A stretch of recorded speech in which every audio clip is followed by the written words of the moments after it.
We hiked our way through the weeds It's really hard. I'm a city girl. I've never had to live like this, and to find the spot in the bushes it's not easy for me. Ashley Drake called home. This whole area right here behind you is mine. But today, she's got to move on. Like I said, I've got everything pretty much packed up. Ashley has lived here with her husband for a few weeks in this makeshift commune near the Jordan River. I mean, we all did water runs together. We all, fed each other. The conditions are primitive. So right over here is the restroom that we've kind of made briefly. Just a chair and buckets. And it's hard for most people to understand how anyone could live like this. What brought you out here? I did some jail time, and then I guess my parents lost the house. Ashley's felony conviction puts her at the bottom of a long waiting list for affordable housing, and she refuses to stay in the shelter because My husband and my dog are all I have. they can't all stay together. Without children, and they don't allow you, and they don't allow animals. Rafael Marquez also refuses to stay in the shelter, That's where all the drugs are at. but today is visiting a camp that comes and goes along Fifth South. I'm into bikes now. I'm not gonna lie to you, but a lot of them come stolen, probably. Aside from the stolen bikes issue, Rafael recognizes the other obvious problem. We got to clean up after ourselves. Instead, that giant chore is left up to Public Works, police departments, and the health department. Along the Jordan River alone, We counted almost 100 between 33rd South and 41st South. the Salt Lake County Health Department estimates they've handled 1,000 cases in just the last 3 years. We captured one of their routine cleaning sweeps behind the Rio Grande on 500 West. Bulldozers, a truck hauling out dozens of shopping carts, and people scurrying to collect their belongings, even though they had warning. As for the costs of all these cleanups across the county, And then the real expense is the waste disposal, the police, the peripheral agencies that are there, the equipment, the streets might be there. We're talking obviously millions of dollars. we returned to 500 West the very next day, and already the giant mess is back. Sheriff Jim Winters proposed a possible solution. Designate an urban camping site right here that's safe, better managed, and sanctioned. He discussed the idea with our editorial board. And this is where I was a little chagrined when people, jumped up and down and said, what a crazy idea. But we took him seriously and headed to states where sanctioned camps are already in place. First stop, Seattle, Washington. You have your own privacy, your own little home.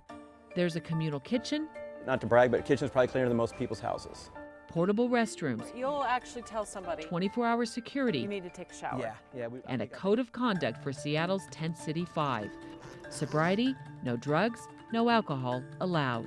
As long as you maintain the code of conduct, you can stay here as long as you want to. Here's how the agreement with the city of Seattle works for this camp. The city leases the land to a nonprofit. The nonprofit pays the bills, including liability insurance so the city can't get sued.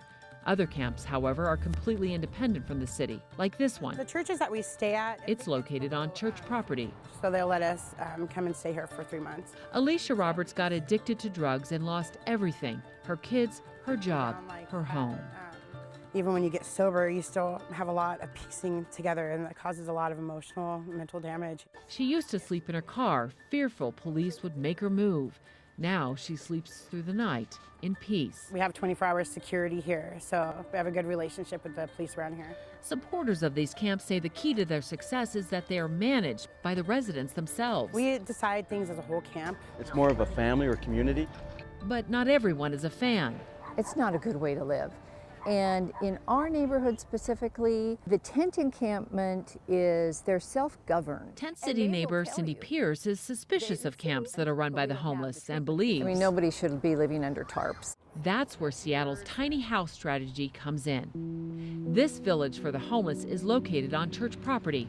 There are 14 tiny houses equipped with electricity and heaters. These tiny homes cost about $1,500 to $2,500 to build, and there's no cost to the city because they're all donated. The entire village took only 6 months to zone and construct. And like the camps, a nonprofit agency pays the bills. And while it looks welcoming, the goal here and at the other camps is not to get people to stay. The most important thing is that it not be a dead end. So last year, 161 people moved into housing, and over 100 people were employed. And so it's been wildly successful.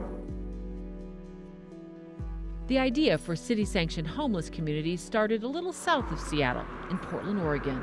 We know that different types of sheltering environments work better for different people. Portland has 3 organized homeless camps, including Dignity Village. I think it's viable anywhere because it empowers people. Around since 2001, this is the longest existing homeless village in the country, and it provides much more than a shelter for longtime resident Scott Lehman. And with anything that a person earns that empowers themselves, that they do, betters themselves. Portland's newest tiny house village is much more controversial. It sprang up without permission from the city, and neighbors, well, they wanted to go. But Portland residents are getting behind an idea that may seem pretty radical. This summer, the city plans to plop down tiny houses designed for the homeless in backyards. We've had over 1,000 homeowners sign up on the interest list. The upscale tiny houses will have plumbing and electricity, and homeowners get to keep them after housing a homeless family for 5 years. And we're looking at whether ADUs, accessory dwelling units, can be effective permanent housing. Right now, part of the problem is we're building too big and expensive housing units. Washington State Senator Mark Miloscia believes these types of tiny house dwellings are the key to solving the nation's homeless crisis. If you don't have tiny homes, you won't solve the crisis. Tiny homes, villages, and tent cities, ideas that are all out of the box, bringing people in, off the streets, and out of the bushes in Seattle, Portland, and at least 10 other cities across the country. We have a tiny home now. A shelter, security, family, community here. Back in Salt Lake, Ashley Drake says she likes the ideas. As long as I'm not separated from my loved ones, then yeah. For now, though, she'll just look for a new place to set up her tent. Where will you go? I don't know.